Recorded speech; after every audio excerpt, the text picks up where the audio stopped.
Hari Om.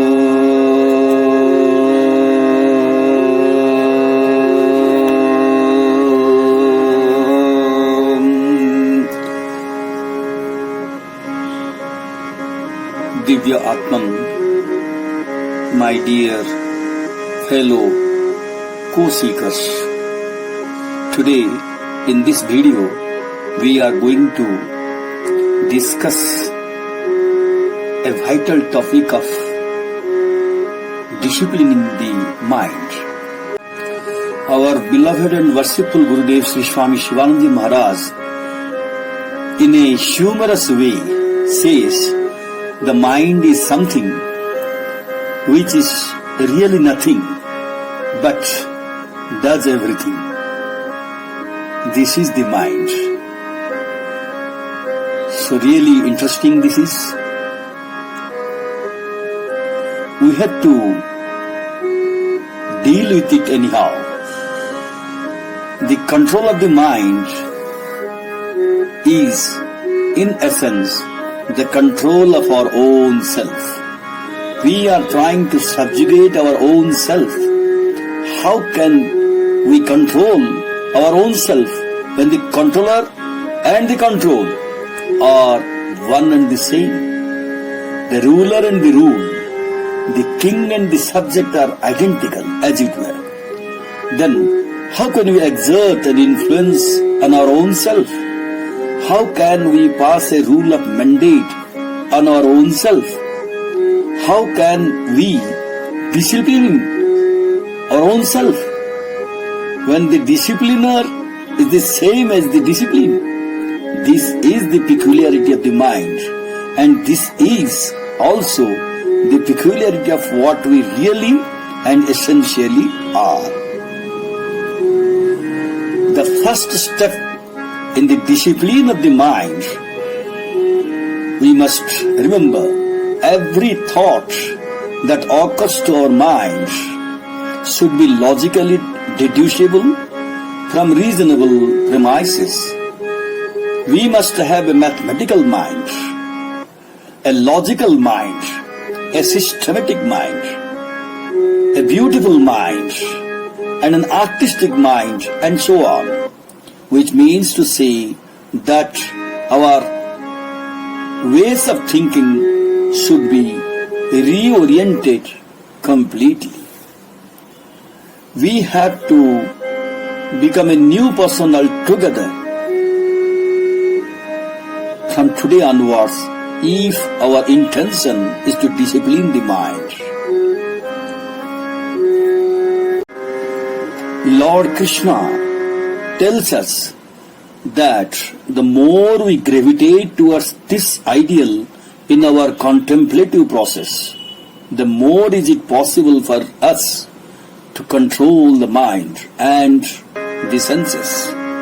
Unless we take the help of the higher forces, the lower demonical elements cannot be controlled.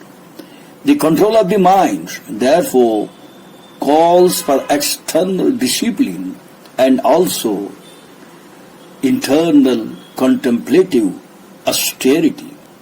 Externally, we are to say, adjust our conduct, needs, and activities in the world so that the people around us, the atmosphere in which we live, the things which are connected with us, the diet that we eat, the breath that we breathe, and so on, should not be in any manner contradictory to the ideals that we are cherishing in our mind. And the Lord in Srimad Bhagavad Gita says, if you take resort to the higher forces, which are more integrating and comprehensive, ultimately resorting to the Self, the Supreme Paramatman, God the Absolute Himself, if you take resort to Him, strength will be drawn from Him.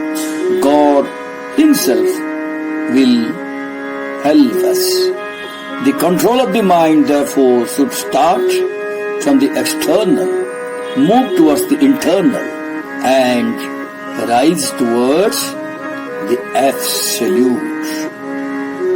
In this context, we should remember that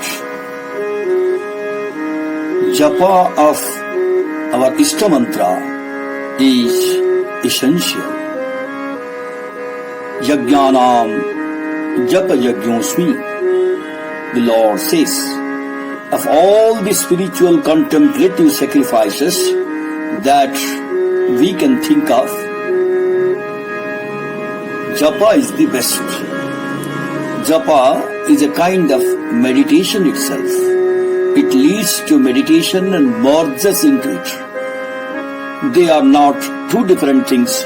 Japa of a mantra is therefore very, very essential, and study of spiritual texts is equally essential. Study of Bhagavad Gita, the Yoga Sutras of Patanjali, the Yoga Vasishtha, the Upanishads, the Sermon on the Mount, the Dharmapada, and such scriptures of similar value may be taken as books for our Swadhyaya, which should be daily routine, like our lunch, breakfast or dinner. We should not miss it even a single day. Every day we must sit, even if there is no concentration. Sometimes we may not be able to meditate properly because we are worried. Even then, we should sit.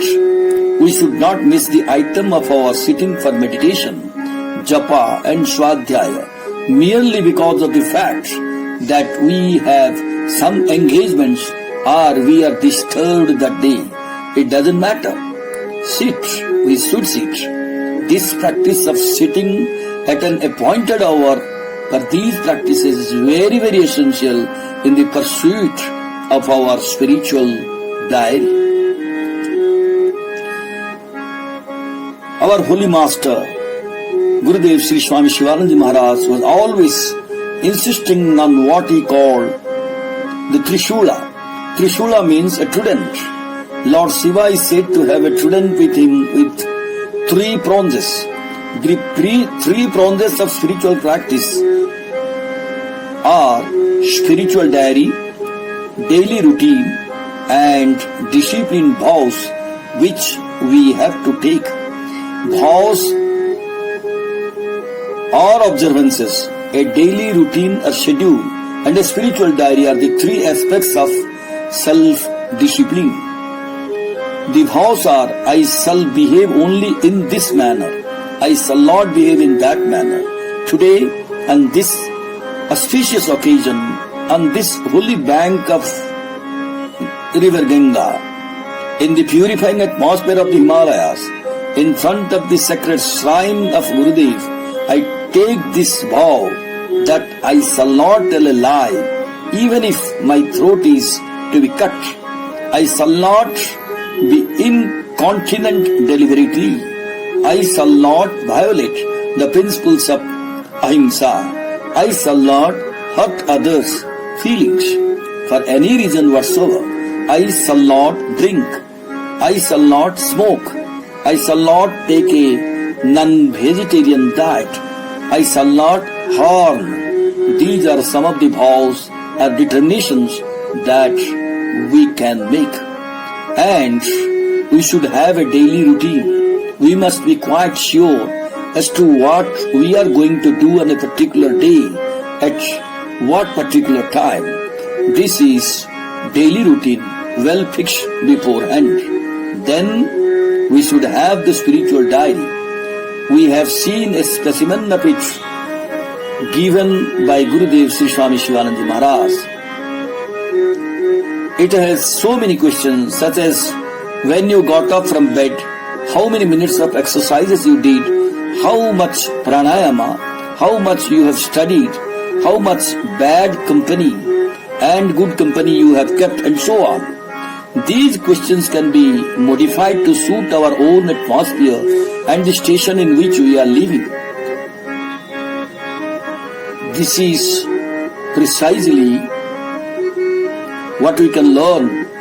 Some of the tips that Swamiji has given us for our self-control, self-discipline, and ultimately spiritual regeneration of ourselves. Hari Om Tat Sat.